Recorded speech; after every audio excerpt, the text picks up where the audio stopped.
Look who's here, my guy, the one and only Mel Kiper Jr. for all of it. So good to have you with us.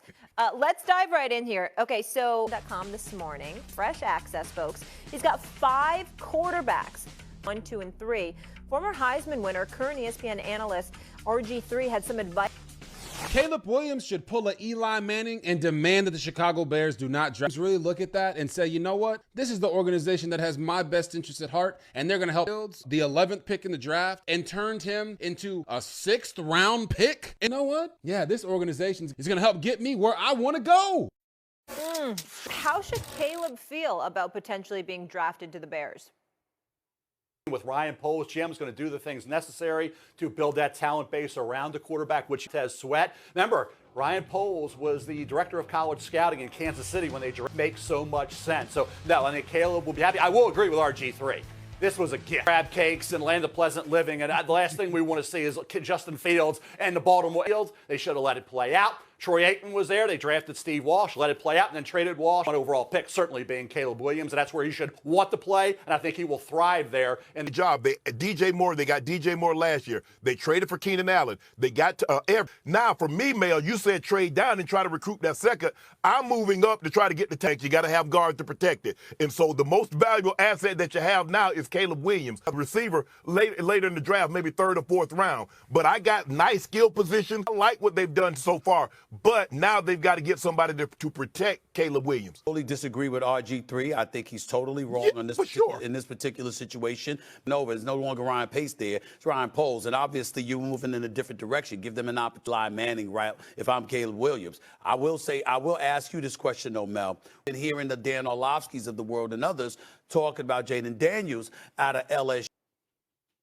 I think 1,000% it's going to be Caleb, and I think it should be Caleb in 2020 Notre Dame game. And they had a bad offensive line. Remember, Andrew Voorhees was the great player on that line. He's going to start on that Raven offensive line this year, right? Jordan Addison is #1 receiver. He didn't have him. Go line. I think they're okay there. They think about Wright. They drafted at right tackle. You got Jones. You got the round pick back, moved down. And then look at that pass rusher opposite Montez from UCLA, Chop Robinson, Penn State, by moving down and recouping that 5th round area where there's some depth at that guard spot. All right, Mel, you know I'm going to make this about me. I want no Michael Penix Jr. in the 1st round. A lot of people raved about his combine performance. The 2nd round grade is the injuries, really, Molly. He had 4 different injuries. He's about the shoulder, the knee. The quarterbacks, obviously, 2nd round. Will Levis last year. I had a high grade on Will. He went in this line. Michael Penix Jr. in Indiana, those injuries we talked about. But then 2 outstanding going round 2 or to somebody trading back into the 1st. It's hard to find a team in and land Michael Penix Jr. If, say, a Bo Nix goes to Denver, if Sean Payton sees a little Penix Jr. right now, could be a late 1, early to mid 2. I'm just getting ready to ask you that, Mel. When I'm looking here, others, who are legitimate 1st round picks? Yeah, they're overdrafted usually, and that's what you got to trust your ratings. And then you don't overdraft if you're same thing over. But that's what happens. What you got to guard against is the E.J. Manuel, you go players. That's what you protect. And Daniel Jones at 6. I didn't have him that high, so you protect against overdrafting, even though it protects you from doing exactly that, taking a quarterback way too high. In the case of the top 3, drafted as well. Mel, I just had something that came to my mind. So we've been talking a lot this week, obviously, Russell Wilson and Justin Fields there. So Justin Fields right now, arguably a backup. I'm just curious. It'd have been right in there behind Caleb. I mean, Justin Fields, I think, can beat out Russell Wilson. I think he worked Justin in with packages to keep those defensive coordinators figuring it out all week. They got to have a lot of sleep deals. Justin Fields should be a Chicago Bear. This notion you can't have 2 young quarterbacks, give me a break. They went at 3. They had Alex Smith. They drafted Mahomes. That worked out pretty doggone good, too, because Alex Smith wasn't happy when 9. Then if Justin's the guy, you can trade Caleb. If Justin's not the guy, what have you lost? You got a home run, a grand slam to have Justin Fields at age 25 with Russell Wilson at age Baltimore Ravens.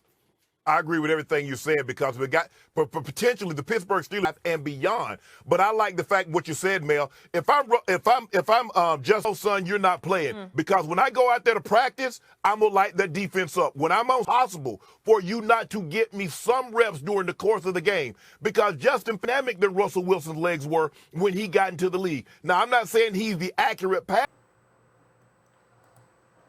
Jogadores do Vitória alerta time sem vibração no início, mas exalta a virada e vaga na final.